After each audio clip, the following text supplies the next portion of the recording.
কে বলছিলেন? ও, আপনি বলবেন কেন? আচ্ছা, যদি ইমরোজ ভাই এখানে বসে বলে যে আমি পারি, এটা হইল?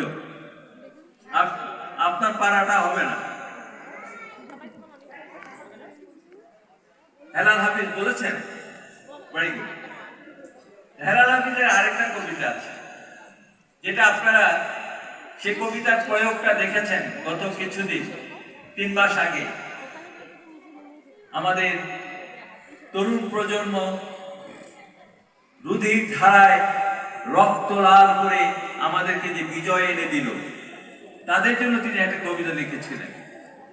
এখন যৌবন যার, যুদ্ধে যাবার তার শ্রেষ্ঠ সময়। এখন যৌবন যার, মিছিলে যাবার তার শ্রেষ্ঠ সময়। আচ্ছা, এই গত জনযুদ্ধে আপনারা কারা কারা মিছিলে গিয়েছিলেন? Be brave and raise your hand. অনেকে ভয়ে ভয়ে আমার ধমক শুনে হাত তুলতেছে। এনিওয়েজ, আপনাদের সবাইকে সেলিউট।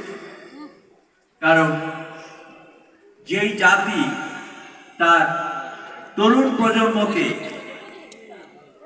সম্মান দিতে জানে, তাদেরকে দুর্দিনে ঘর থেকে বের করে দিতে পারে, যে মায়েরা তাদের সন্তানকে বুকে আঁকড়ে ধরে মাঠে গিয়ে বলতে পারে আমার সন্তানের বুক ফুটো করে দাও, তবু স্বাধীন হয়ে যাবে বাংলাদেশ, সেই মা বাবাকে, সেই জাতিকে কেউ কোনোদিন